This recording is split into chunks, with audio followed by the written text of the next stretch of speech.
from a small town called Clare, PA, aka the C.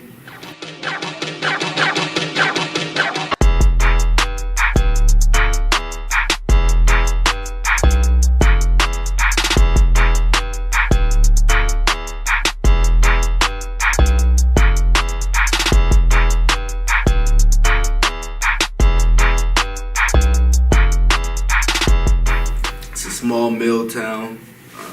Not too much going on there anymore other than football and the streets, man.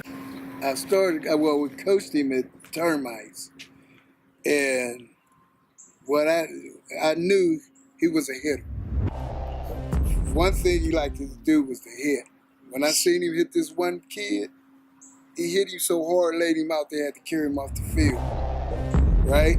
That was like the first play, right? That was the first play. My first play ever. Yeah. First fell in love with football. I used to go to the games with my dad all the time, the high school games. And I used to always tell him, like, this is what I want to do. Like, Dad, I want to go out there and play. He was like, not yet, not yet. At the time, I was probably like 4 or 5 years old. And once I became an age, I think around 6 or 7 years old, that's when I started playing. And ever since then, I mean, he seen I had a desire for it, and he installed the work ethic at a really young age. At a really young age, I was out there. I was out running and running with parachutes, running with tires hooked up to me, everything, man. So that grind, I picked it up at a really young age, and I know I see now how important it was. Yeah, playing at Clarion, I tell everybody back in Clarion this all the time. I still think our best team was the 2010 team because out of 30 people on the team, we had 18 guys go D1, which I think is a huge stat. Like most teams with rosters even bigger than that, we can't even say that. So, I mean, I came around, I grew up around a lot of good football players, a lot of guys that got to that top level of playing D1 ball and in the NFL. Tyler Boyd is a big name now that everybody knows. He's playing for the Cincinnati Bengals right now. Dana Brown, man. Dana Brown was a guy I grew up watching. Him.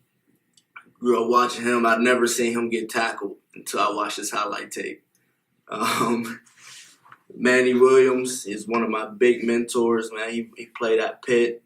Trenton Coles is a guy that played at Pitt, then ended up going to Duquesne. Brandon Small, Capri Thompson, Eric Walker, all those guys came here with me at St. Francis.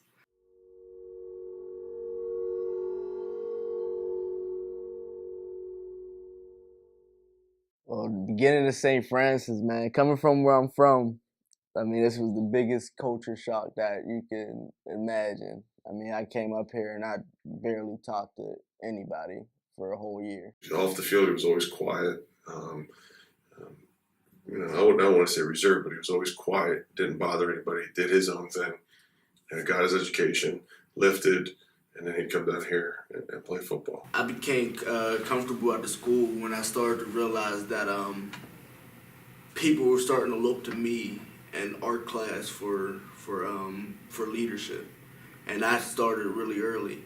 I know I became a captain on the team around my sophomore year, and been a captain ever since. So around that time, I mean, that first year was a struggle for me because it was like I'm abiding by everybody else's rules and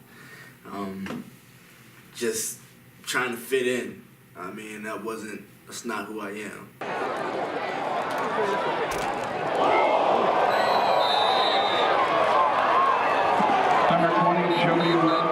When he would come up and hit somebody, he put all 185 pounds into him. So we knew that this guy was going to be a player. I mean, there was times that we actually would have to take him out of practice to save himself from himself.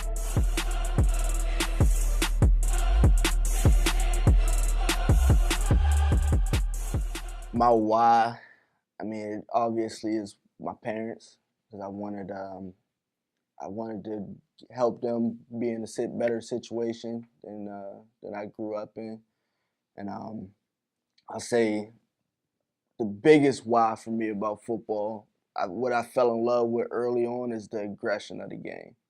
I truly fell in love with that because, I mean, growing up where I'm from, there was a lot of hatred in my heart about a lot of different topics, about a lot of different things that was going on, and football was the only way that I felt like I could express myself. Yeah, I was working at a UPMC for about 3 months.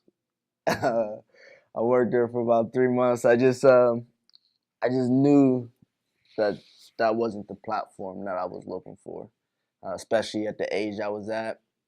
Um, wasn't what I really wanted to get into. I always wanted to reach out and help the youth. As he's developing into um, a great coach because of that work ethic and drive that he had as a player. It's carrying over into his coaching career, and he's going to be a great coach.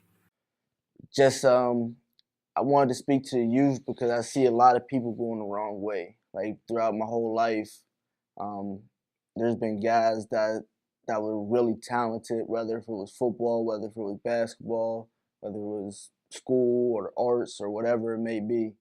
Um, but something about their life situation took them to another route, and I wanted to be the guy that helped people stay on the right path and not fall into a trap back into the system that we grew up in. I'm very proud of him being a coach and teaching the younger players how to go get it. You know what I mean? And doing the right thing, showing them the way to go.